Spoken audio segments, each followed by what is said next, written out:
everyone, and welcome to the Darkest Hour. I'm your host, Amanda Jane. What were some of your favorite things to do outside as a kid?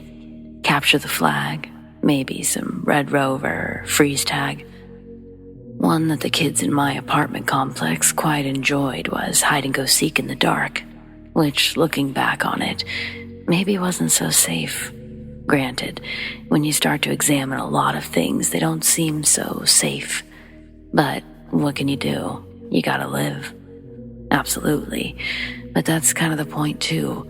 You gotta live. So, we take precautions in life. We lock our doors, we have security systems, ring doorbells, pepper spray, power in numbers, and the list goes on. Those things definitely protect us, keep us safe.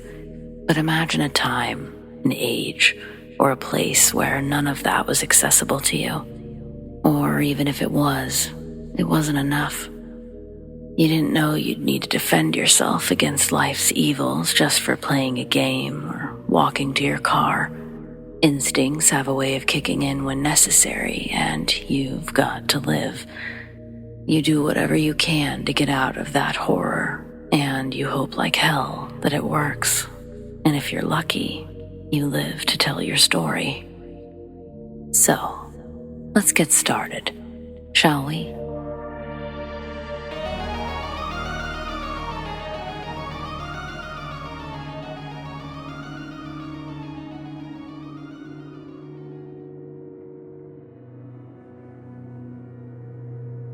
Not trying to date myself with this story, but I once met an edgy goth girl on MySpace, and we used to talk every night on AOL Messenger.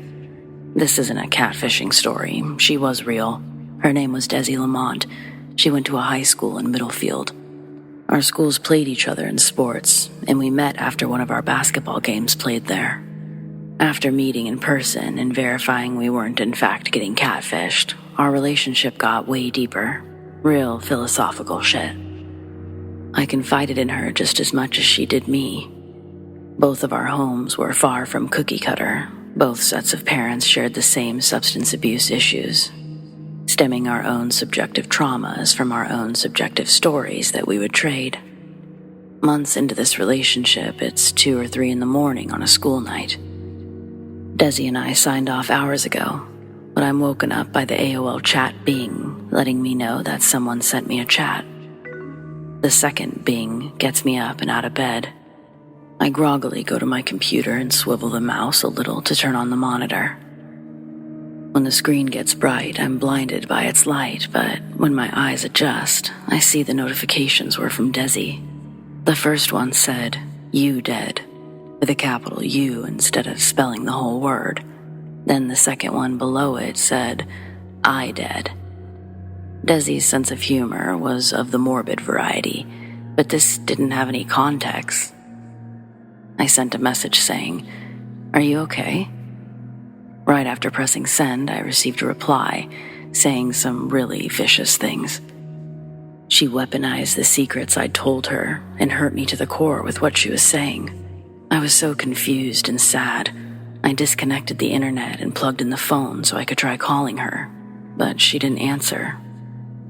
At that moment, I was reduced to a puddle on the floor and stayed up the last couple of hours until I needed to start getting ready for school. That day, I faked an illness. I'm sure crying all night helped me look as horrible as I felt because my mom didn't oppose my blight. Later that morning, I got a call from Desi. She was in second period using the phone. She said that she was going to leave a message, and I exploded on her. I made her cry on the phone. We were both crying and screaming at our phone receivers. Desi's telling me that I'm crazy, and she had no clue what I was talking about.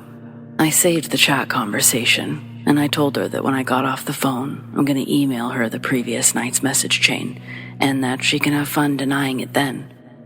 She says that she'll check her email in the computer lab at lunch and call me after.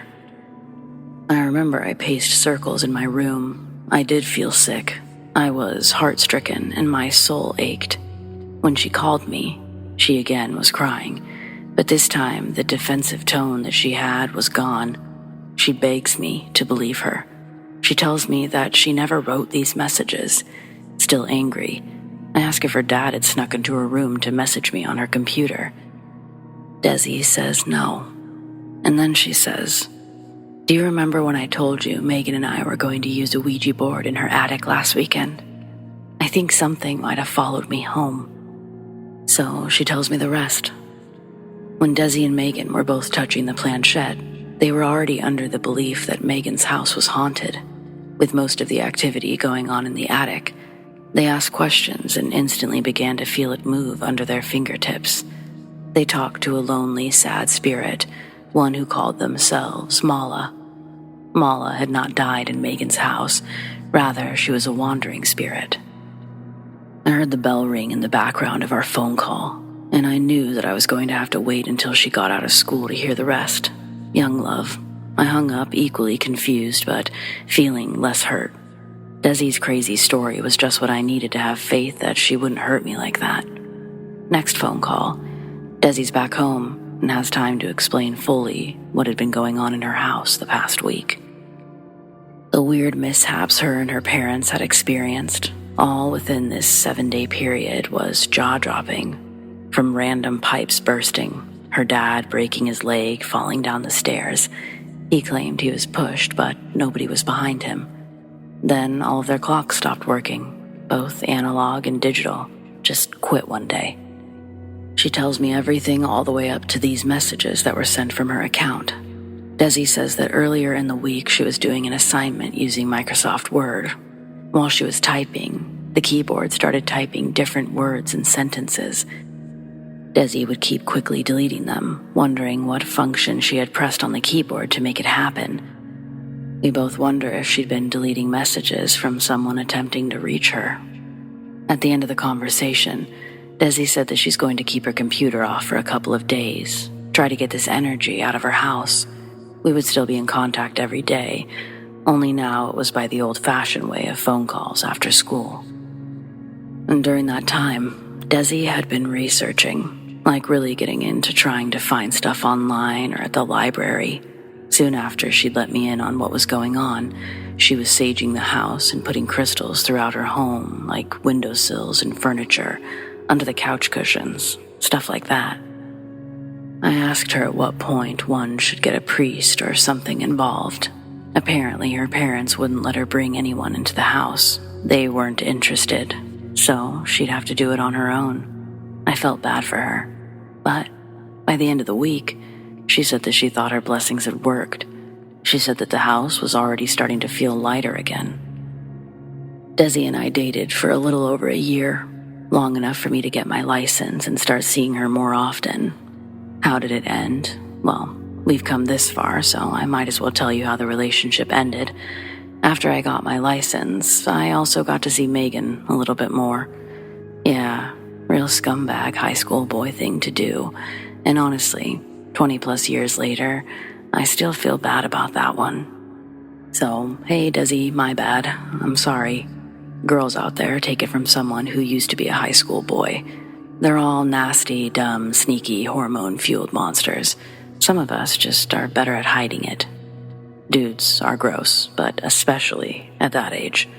Megan did second Desi's story, though, about the Ouija board, so I guess don't mess with those boards either.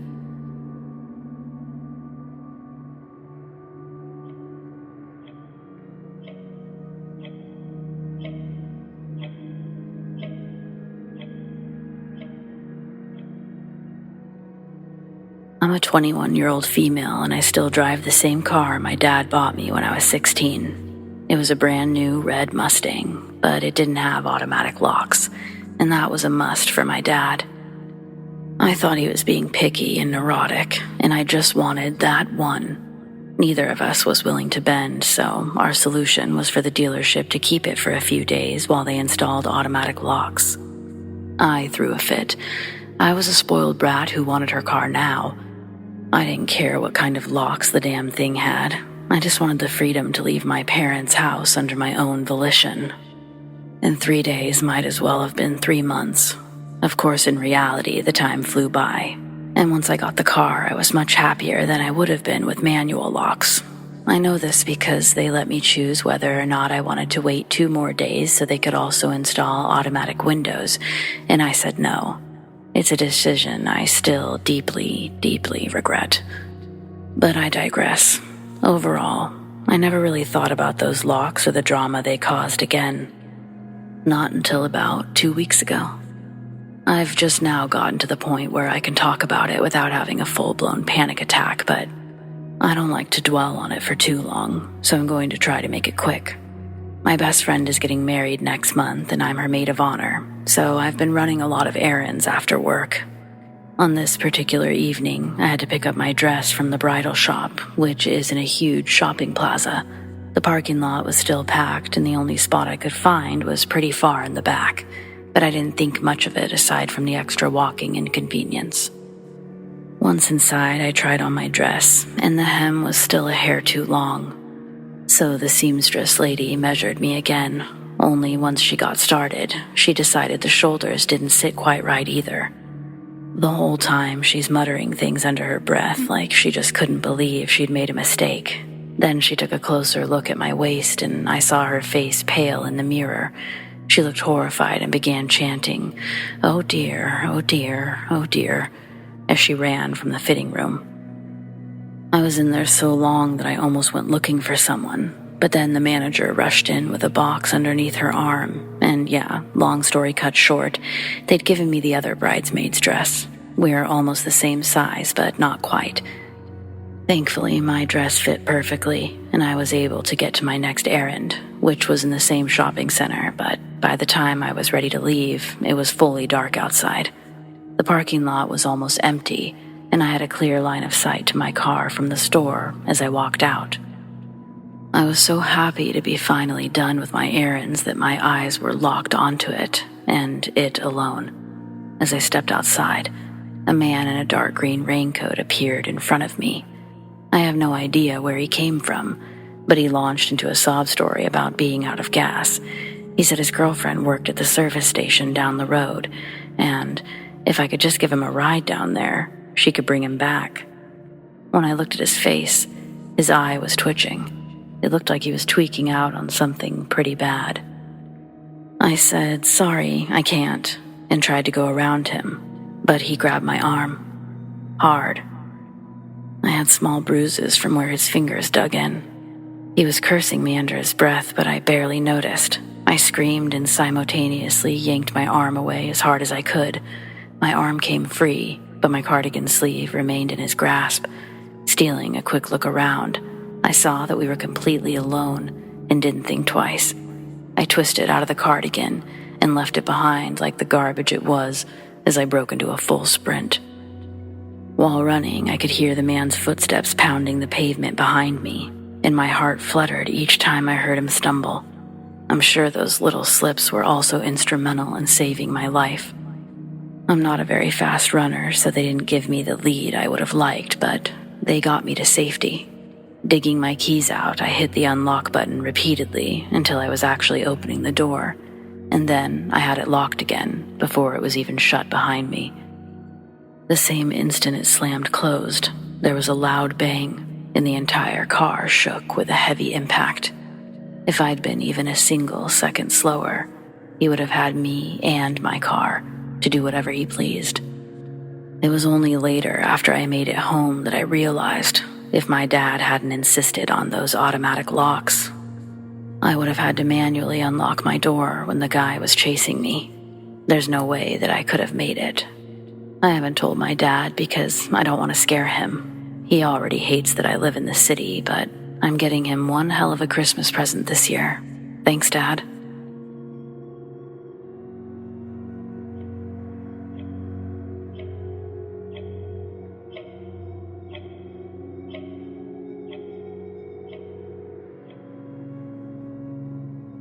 My time spent working at the Riverside Inn was both a blessing and a curse.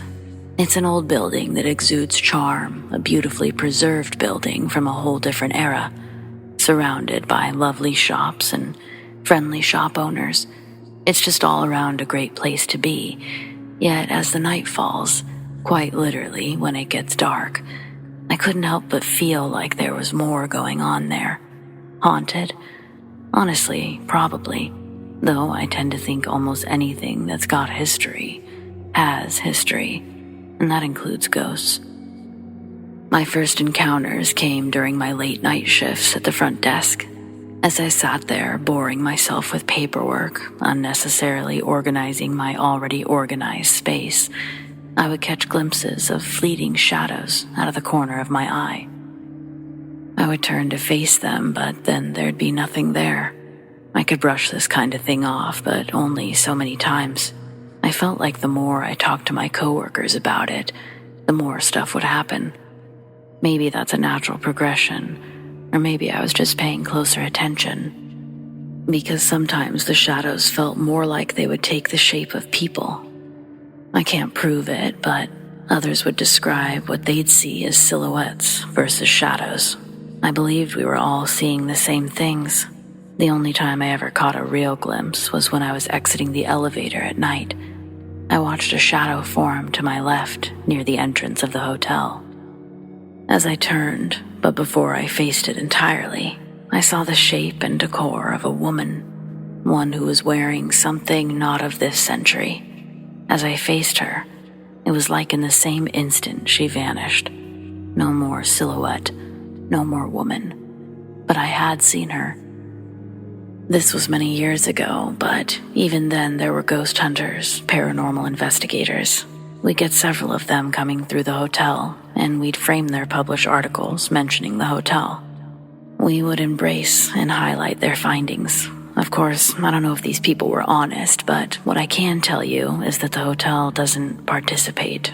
We don't have anything rigged up to help these individuals sell whatever it is they may want to sell. We just allow them to rent a room at a reduced rate. They agree to share their findings, be truthful, etc. And then the media department approves whatever it is they plan on publishing. It's not just the ghost hunters who come looking for ghosts, though. It's likely no surprise that lots of people enjoy the whole haunted appeal. Curious creatures. Guests would sometimes like to discuss and report on the noises emanating from empty rooms or desolate hallways. Some guests even spoke of seeing apparitions at the foot of their beds and otherworldly glow surrounding them. One particular room, nicknamed the Whispering Suite, gained quite the reputation. Reports of persistent whispers that seemed to come from within the walls, echoing through the room till they become almost deafening. Staff didn't experience this one, but then again, we didn't stay in the rooms. Possibly all this information being so in your face, yet eloquently presented right as you walk into the hotel. Maybe it created a sort of mass hysteria, like planting the idea, and now every sound or shadow is probably a ghost. But for what it's worth, my experiences are real, regardless of what anyone's written in any article. Besides the woman, I heard unexplained footsteps echoing down the hallways, as if someone is walking with purpose, even though the area would remain empty, whispering directly behind you. Only there's no one there and it's unclear what's being said. I guess I'd call it disembodied voices. The first time it happened, I genuinely reacted as though a bee had flown in my ear. It was that close. I swatted at whatever it was, did a full 360 spin a few times, and yeah, no one. Nothing there physically, but there was still the faint sound of someone whispering, closely. The atmosphere of the hotel itself, the creaking floors, flickering lights, it all adds to the building's age-old charm, but they can also be little reminders that there's something more. I haven't felt or seen anything remotely like I did at the Riverside. I think that's because I'm not really looking, and I'm not really expecting to find anything. But I believe if you start paying attention, and especially if you go looking for it, you will experience things you can't quite explain.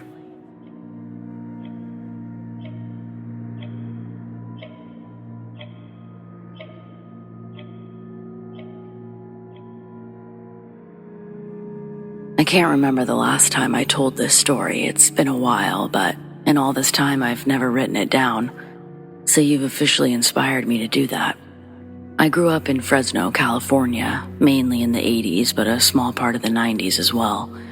Fresno in the 80s is a lot like it is now, maybe less people, but I have to assume the same level of crime and poverty exists today as it did then. It wasn't all bad though, and especially for a kid, it was hardly noticeable. I had lots of friends, we had a decent park nearby, and incredibly wild imaginations for our age. One summer or spring, I'm not sure which, me and a couple of my friends from the apartments decided to play one of our favorite outdoor games, Bloody Murder. If you're lucky, you played this game as a kid. If not, it's never too late. Anyway, the game consists of 4 people minimum, though we'd gotten away with 3 before.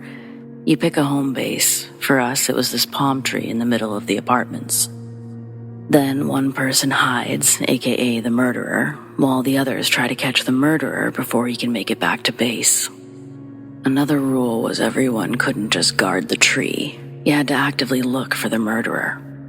Well, this time, I was the murderer, so I was hiding. I had a few favorite spots, and several I tried to avoid in order to not be detected so quickly.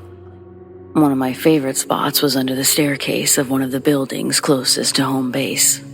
It was easy because you had full coverage, essentially, and an easy escape through either side of the building once you emerged. There was also space to see from there, so you could detect if someone was coming, or if they were close, etc. I considered this a great spot, and since no one had ever actually found me hiding in it, I was in the clear as far as being detected. 2 of my friends, William and Christopher, tended to search together because they were brothers, and Christopher was a bit younger than all of us. Otherwise, everyone was split up. From my perfectly secure spot, I watched as my friends ran past the building. For a few minutes, I could see and hear them trying to figure out where I was and where they should be in order to capture me. Finally, their voices grew further away, and I knew it was my chance to make a run for it. Up until this next moment, this was a normal day like any other. But just as I was about to leave, I saw my friend's little brother, Christopher. I figured, William is definitely around here somewhere. He's probably waiting to watch me on the other side. So I turned myself around to look out that way, but I didn't see William anywhere. I turned around again and I saw Christopher talking to someone who was inside of a car. Probably his dad, I thought. But when the man got out, I realized it couldn't be their dad, because their dad was a much larger man than the one I was seeing right now, and he didn't wear glasses. Still, I wasn't going to give up my hiding spot, so I sat back and waited to see where he was going to go, and if anyone else was going to show up. But before I even had time to settle, I heard Christopher scream. And I could see that the man in glasses had grabbed Christopher. He was trying to get him inside of the car. Surely, if this were real, if this were happening, someone would do something, I thought to myself.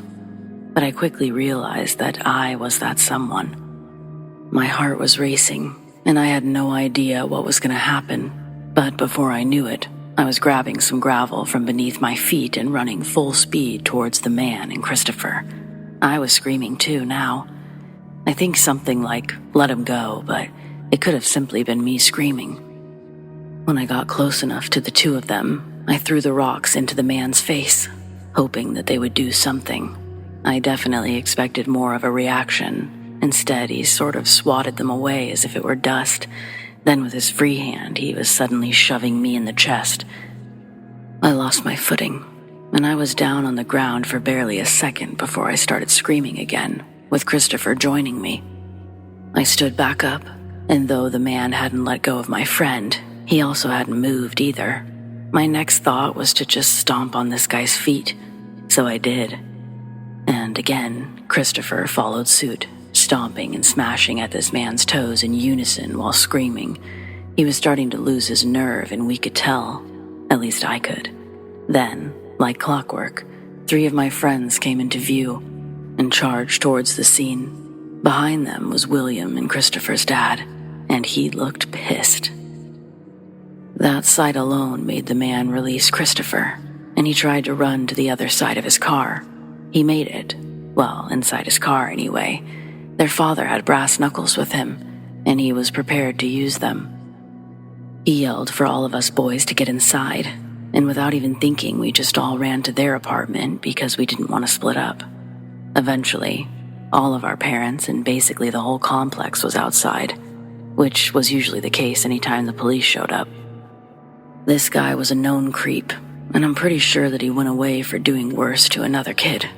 I remember kidnapping was sort of a big deal in our area. We still played outside, had fun, and were kids, but I think we were all a bit changed by the whole thing. I remember paying more attention to just about everything after that moment, so lesson learned. But I also remember William's little brother was pretty afraid of just about everything after that. He never really did want to play outside anymore, and as a kid, you sort of brush that stuff off, but yeah, I can only imagine the effect it had on him.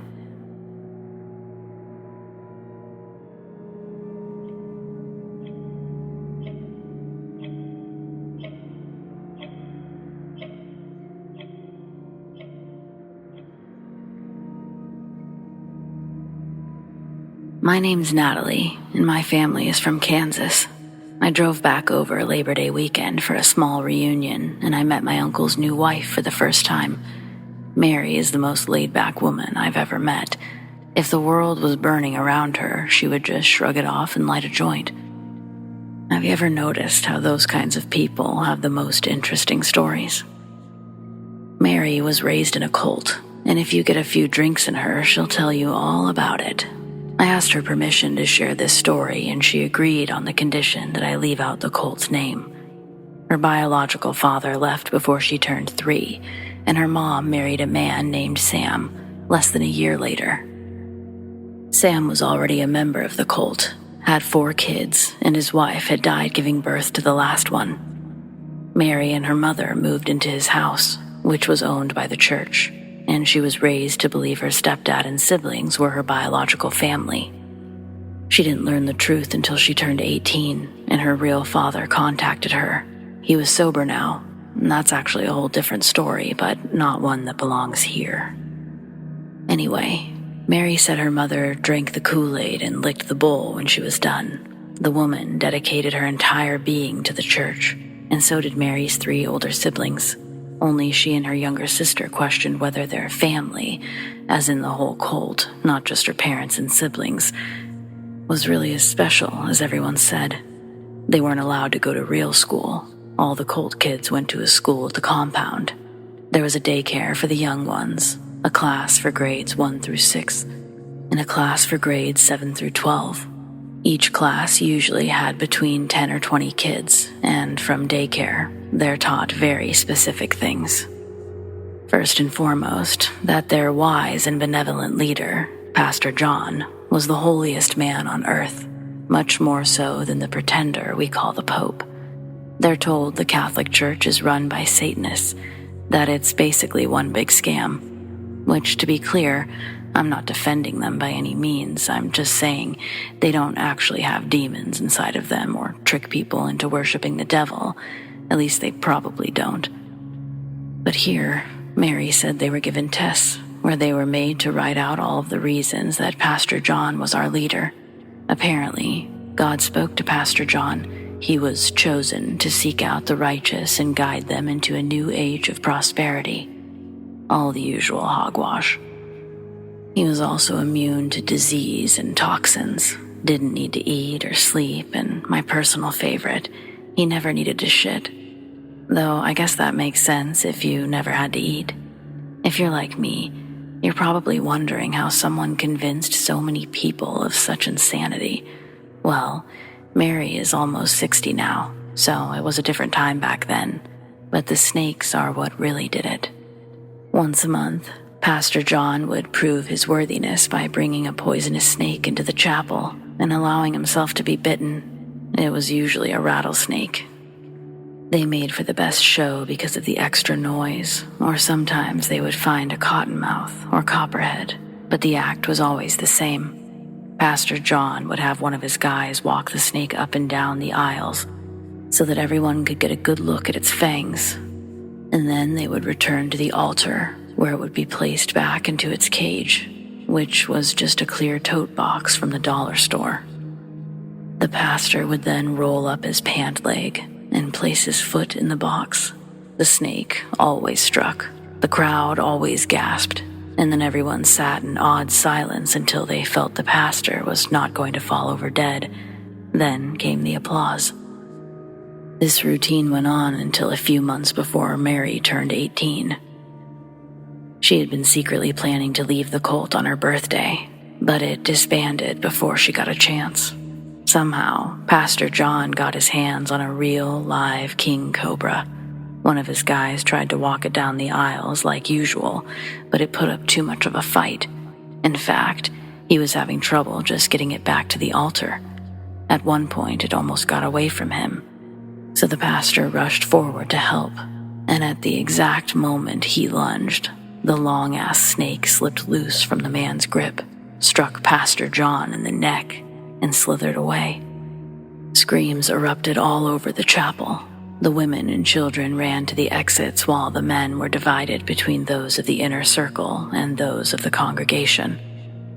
Those from the congregation, like Mary's stepfather, thought that the loose snake was their only problem. Those from the inner circle understood they needed to get Pastor John to the hospital, but didn't know how to get him there without exposing their lies. Ultimately, they argued amongst themselves for so long that the pastor died, right there on the floor. That's when it was revealed that all the other snakes had had their venom drained beforehand, and just to be extra cautious, they also kept vials of the antidote on hand.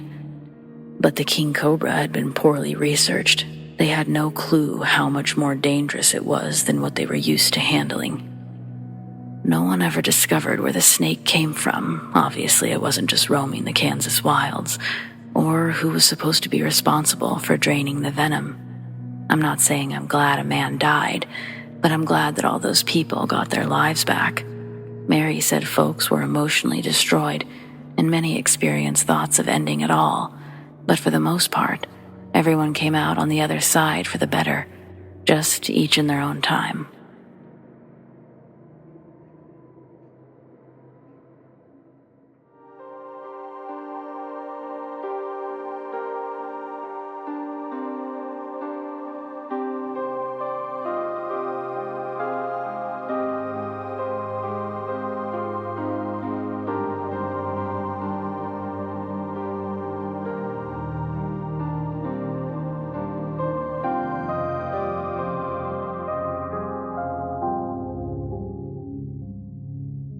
Well, friends, it appears we've reached the end of tonight's episode. Thanks for joining me tonight. Whether it's your first time or you're a regular, your support means the world over here, so thanks so much for listening. We've got brand new episodes every Friday night. Keep those eyes open long enough to find those deep sleep videos, and of course, double features every Sunday and Wednesday. Subscribe, tap the bell, and you'll never miss a thing. I want to thank those who shared their stories, and a huge shout out to all of my patrons whom I appreciate so very much. Tracy S, Tamara K, Monica L, ZoeWatt, Chelle B, Donald C, The Dark Cosmos, Marion T, Rat Girl, Alisha S, Erin G, Nikki H, Mr. Revenant, Naz K, Brendon G, Paul T, Nicholas C, Lissane, Arlene F, and Adrienne. If you want to support The Darkest Hour in other ways, consider joining my Patreon, patreon.com/thedarkesthour, or click the link in the description to learn more. Do you have stories like these? I'd love to share them. Send them to me, amandadarkesthour@gmail.com, or on the Darkest Hour subreddit, The Darkest Hour YT. Stay spooky.